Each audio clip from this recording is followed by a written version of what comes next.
Okay, first things first. Yes, once again, I am aware that this is basically going up on the day that Jessica Jones Season 2 premieres on Netflix.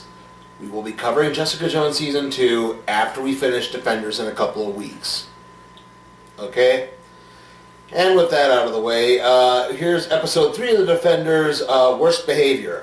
We begin by basically seeing Elektra's resurrection from the dead at the end of Season 2 of Daredevil.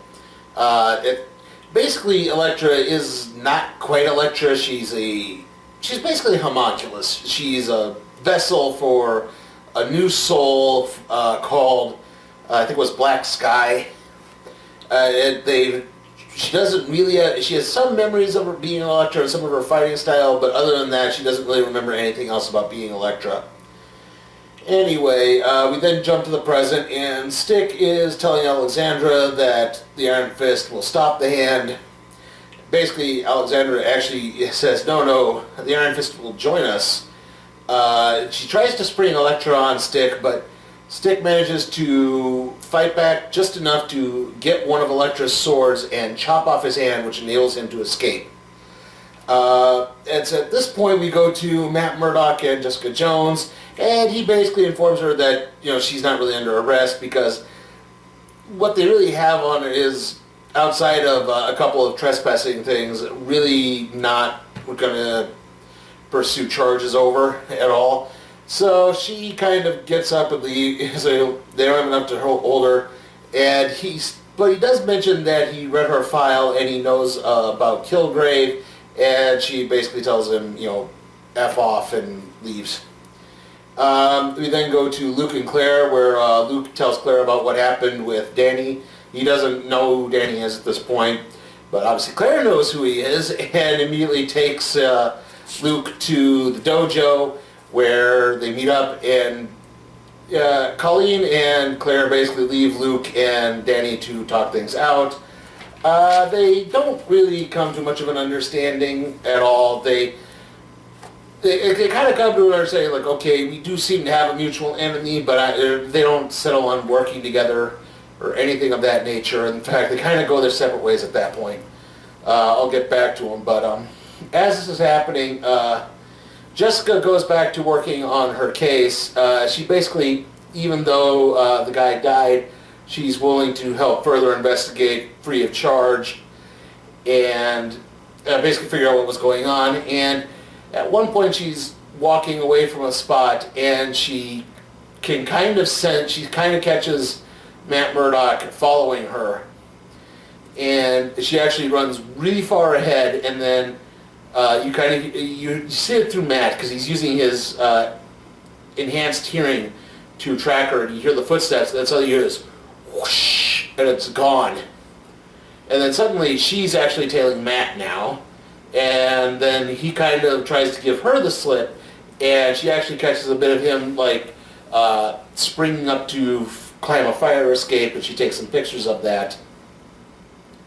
Anyway, Luke, we go back to him briefly, and he goes to visit Cole. That's the kid he was sort of interested in. He was tailing in the first couple episodes. Cole is in jail because he got arrested, and Luke tries to talk about the hand, but Cole's just like, nope. And he says, look, if you see my mother, just give her some lotto tickets. And that's all you kind of see. Sorry.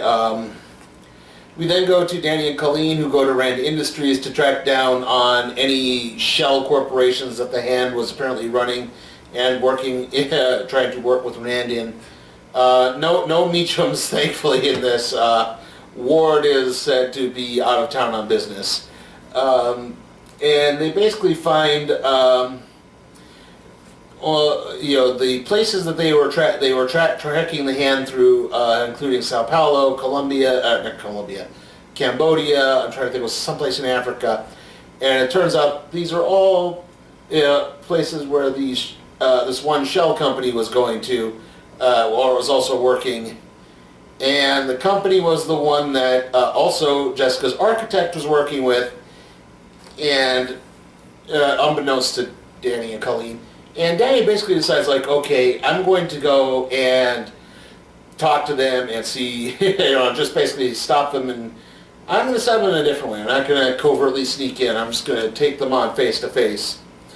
As this is happening again, Luke now goes to visit Cole's mother. He brings the lotto tickets, and she says, "Oh, he always bought me lotto tickets. He even spent his milk money on them when he was a kid."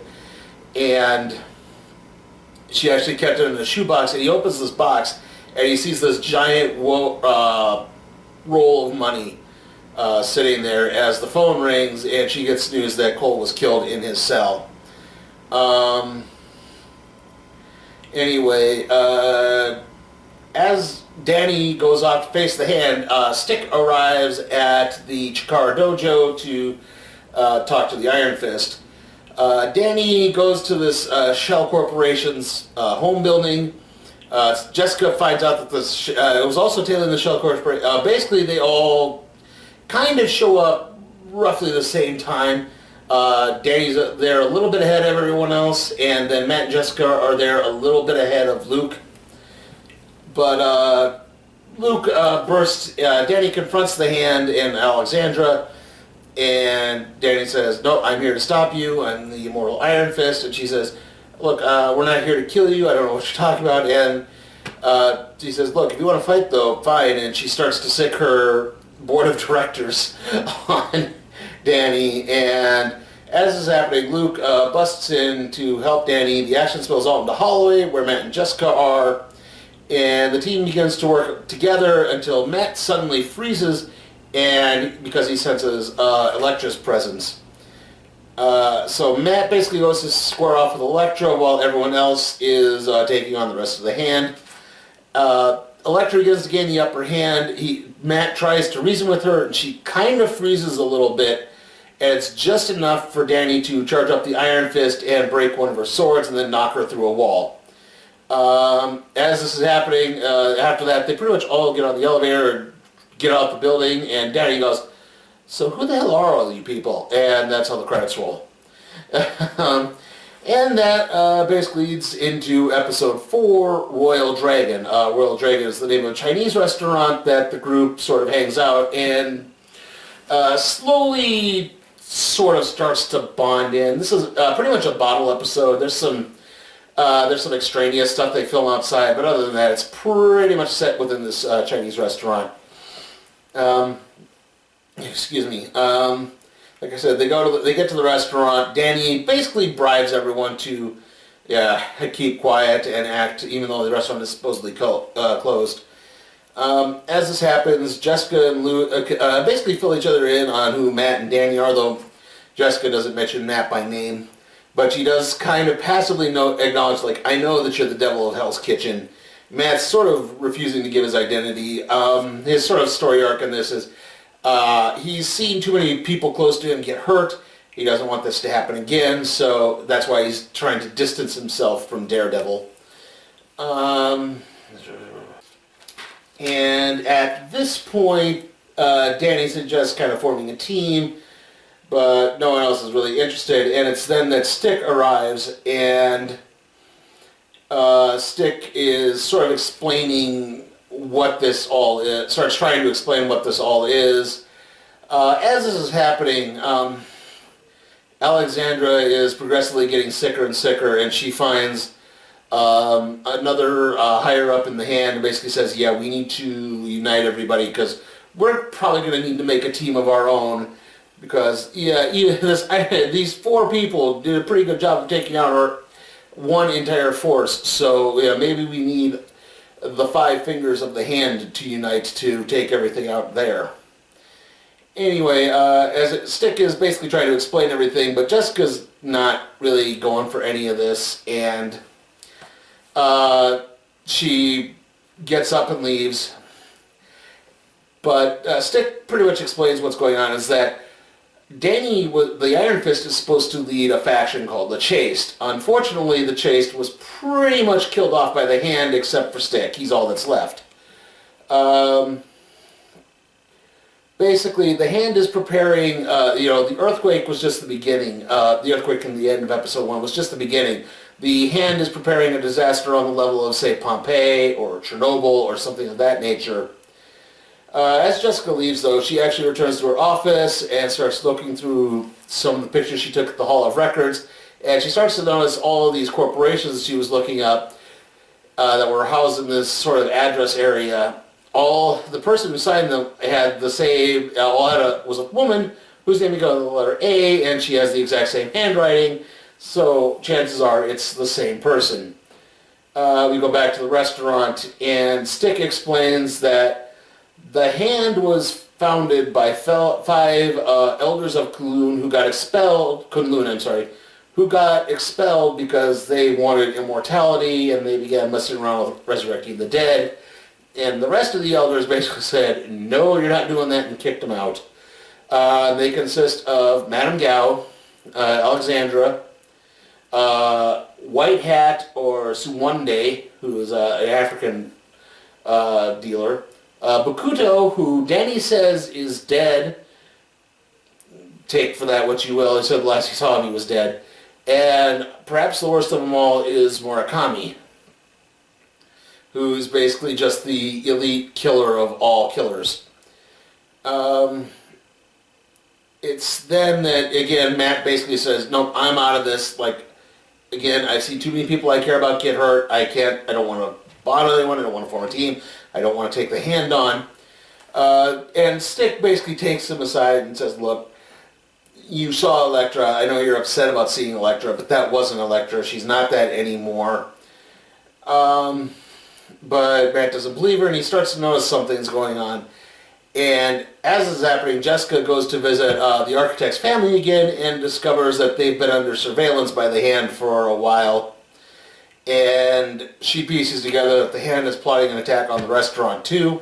So, yeah, like I said, the Hand is gathering outside. However, Alexandra has already made her way into the restaurant, and basically says, again, I don't want to kill Danny Rand. I just, want to work with him. And she seems to be quite close to maybe convincing Danny, but there's too many people around. So she says, okay, and she basically brings in Elektra, who gets ready to take everyone on, and then suddenly Jessica crashes in with I think it was a minivan, and crashes into Elektra, and it's that point Elektra squares off with the now fully formed Defenders, and that's how the episode ends. No prison can hold Cobra! Is there a prison big enough, strong enough to hold the Cobra Commander? He's the enemy. He's escaping! He's the enemy of G.I. Joe. G.I. Joe, American hero, fighting Cobra and Destro. Our new team is ready, Commander. No, Destro, not quite. What does Cobra Commander mean? Find out in the further adventures of G.I. Joe from Marvel Comics.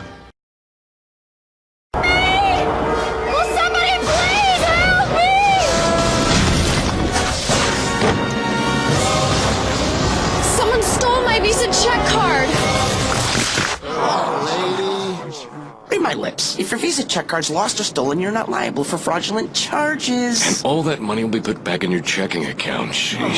Signing with a Visa check card is super safe. There's no need to fear. Underdog. Never mind. Okay, moving on to The Punisher. Now we have episode 3, Kandahar, which basically serves as the big backstory episode of sorts. It's basically revolving around Frank interrogating Micro. As this happens, it discovers that there's this countdown timer, and he thinks it's to a bomb, and basically only Micro can stop it, and he can't disable it because it's a security thing that he knew he had to put in. And it's actually revealed that eventually what this computer system does, it doesn't explode, but what it does is it basically activates the security cameras to begin recording and broadcasting a live feed to major news outlets. And he says, look, those things come on, guess what? Everyone's going to know that Frank Castle is still alive. But anyway, Micro begins explaining that he worked Afghan intelligence for the NSA, excuse me. And it's then that he received the disc with the video of Frank killing Agent Madani's partner. and he is basically, chain of command suggests he should have reported this to his superiors, but he kind of had the feeling like this was a little too big and this was going to get covered up, and it's just going to be forgotten about, and really people should know about this. So he was able to piece together who the guy was working with, and he instead mailed it to Madani. And as this happened, Carson Wolf and his cronies came after him. He and his kids and his wife and his family were, Micro and his family were basically going somewhere, and he noticed someone coming, and he tried to run. Wolf shot him, but it hits his cell phone and knocked him over a ledge, so he basically pretended to be dead, and he wound up getting painted as a traitor in the process. As this is happening, is it Billy Russo? The character who runs Anvil, who served with Frank in the military, visits Kurt, because it turns out that Anvil is kind of funding Kurt's support group. And there's also another reason, as it turns out, it's the day before Frank's birthday, and he and Kurt basically go out and drink booze at Frank Kessel's grave. At which point, Russo sort of wonders, like, why didn't Frank just come to us for help? We would have done everything we could to help him. We could have sheltered him. He would have made sure that he didn't, do what he did. And Kurt just kind of tries to play a little coy with it. Anyway, at this point, throughout the episode too, Frank's also flashing back to his time in the military in Afghanistan. Basically, he was put in a special group called Team Cerberus, and they were basically a black ops group. They were basically a black ops group, and they were basically to find terrorists, interrogate them as much as they could, and then take them out and kill them. He even goes as far as have cover up deaths. Frank had to, if someone was shot, they had to remove the bullets. They had to basically burn the corpse. They had to do everything they could to not get found. And then there's one battle where it seems rather obvious that they were put into an ambush. I'll get back to that battle in just a sec. As we return to the present, Micro tricks Frank once again and hits him with a narcotic-laced pencil. Stabs him in the arm. Frank passes out. Again, we have another flashback with Frank, and like I said, he's put into this mission that he feels that this is an ambush, something's going on here. What are they trying to figure something out? And yep, lo and behold, he's right. It turns out to be an ambush. But Frank basically kind of snaps. He starts taking guys out, even though he gets shot at one point. He still managed to basically go through and one-man wrecking crew the entire thing. Though afterwards, he winds up attacking his superior officer. And Russo basically slams it. He says, "Look, I've had enough of this. I'm transferring out of here. It's probably best that you look into the same instead of just going home." Of course, we find out too that this is the group that was run by Schoonover, if you remember season 2 of Daredevil, where it was basically revealed that, this is the group that's also kind of behind what happened to Frank's family, Frank Kessel's wife and kids. Returning to the present, Michael points out that fighting the CIA is different than just a war on crime. Frank can just do it on his own. And it also sort of points out, like, look, what you were doing was not legal. They've wiped it off the books. There's no evidence that this happened because they have done so much to cover this up. And Frank says, okay, we'll work together upon the condition that I kill everyone. And that's how episode 3 ends, which leads into episode 4, Resupply. And basically this episode with Frank and Micro's arc in it is they're going after some guns because Frank needs some firearms to use and everything. He initially goes after Turk, who, Turk pops up again. He's doing some gun running for the Greek mob at this point, but it turns out to be empty because The Greeks made a deal with someone else, and it turns out that it's actually the Department of Homeland Security. They're setting up a sting operation.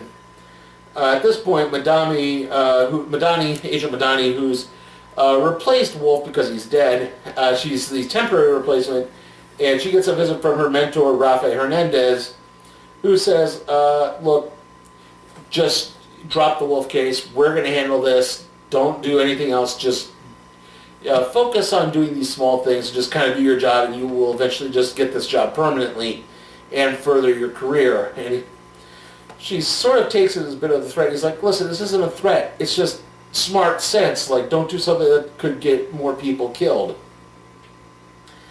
Anyway, back with Frank and Micro, he actually gets a call from Sarah, Micro's wife, and Frank basically had to sign an insurance statement because of the damage done to the car. And he basically sort of uses this to gain some leverage on Micro to not basically muck around with him. He's upset about the gun deal not being where it is, so Micro has to basically track down what's going on. And like I said, he uses knowing Micro's family as leverage for this. And he points out again, if Micro says, look, if they know I'm alive, then people could come after them too. And he's like, well, okay, there's my leverage.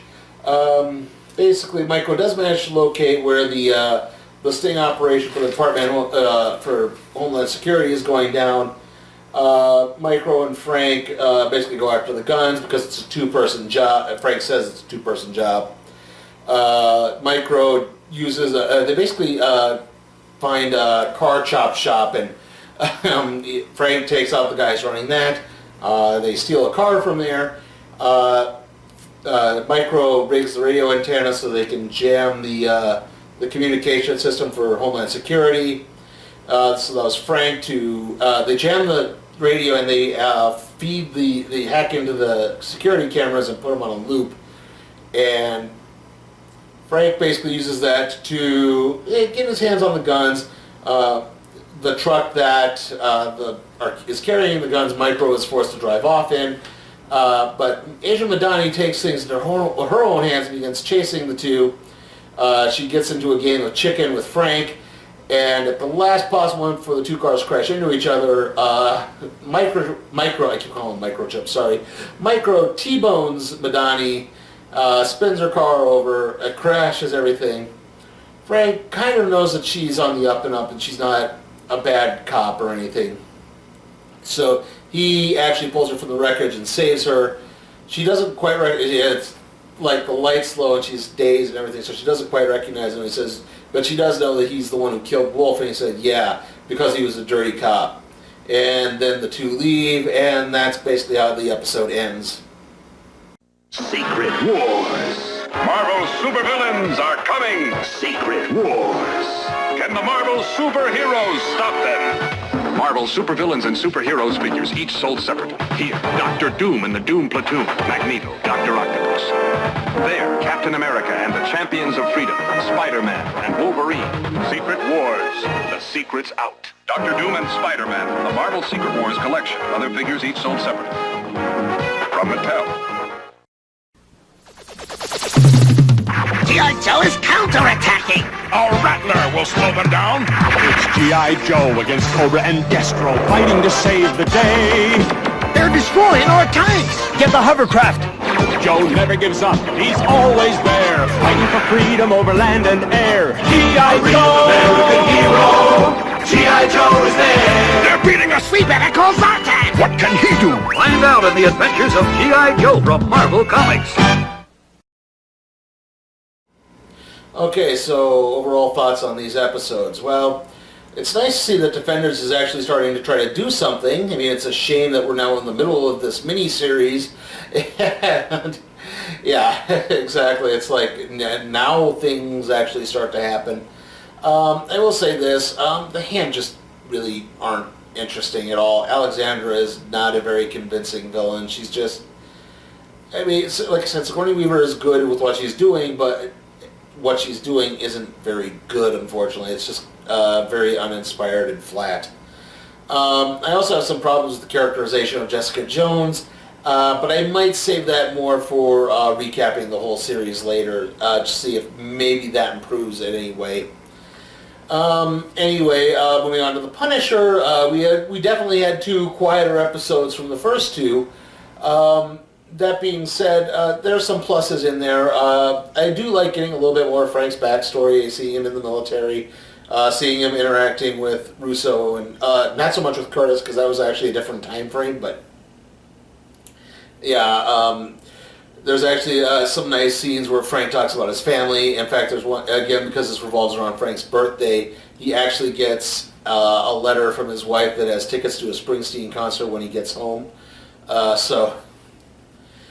Exactly, like, you know, it was a very nice little scene in there. I liked a little bit of the stuff with Micro and his family, and I did find it kind of strange that apparently his wife was hip to his dealings at the NSA, because last time I checked, you're not supposed to be blabbing that stuff. That's the whole reason it's secure. I don't think even a spouse is allowed clearance to that stuff. You're supposed to keep that out of them for their safety. But other than that, I mean, like I said, for the most part, it was good. I actually liked the Frank and Sarah dynamic as well. That being said, Agent Madani and Agent Stein with Homeland Security, it's just, they're not interesting. They're pretty boring. I mean, Madani's only interested when she's talking to her mother, and that's about it. Again, I think that's the problem. Like, again, I want the Punisher to be taking on crime bosses. I don't really like the whole government angle of this. I also didn't mention there's this subplot involving a soldier who's got some extreme PTSD going on. At one point, he has a nightmare and gets up and he almost shoots his father. And he kind of flips out to the point that he builds a foxhole in his backyard. He basically chooses to sleep in that because it's the only way he can be comfortable. I don't know where they're going with this guy. Like I say, it's kind of interesting, but it's also kind of not interesting because a lot of it, again, just revolves around his mental state. And I mean, maybe if they go somewhere with him, I'll talk a bit more with that. Anyway, next video is going to probably be the Wrinkle in Time review. I think I've decided to see that. I might try to also see Gringo this weekend, depending on how things shake out. After that, it's going to be the Fastlane recap and review. So see you all next time.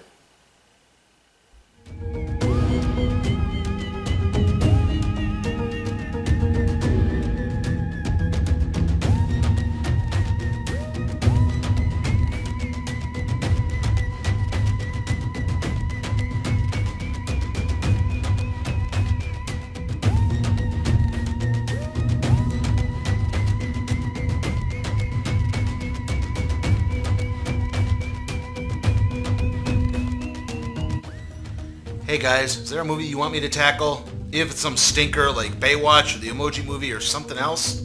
Check out my Patreon at Sleepy Time for Cat Productions. See how you can make that happen.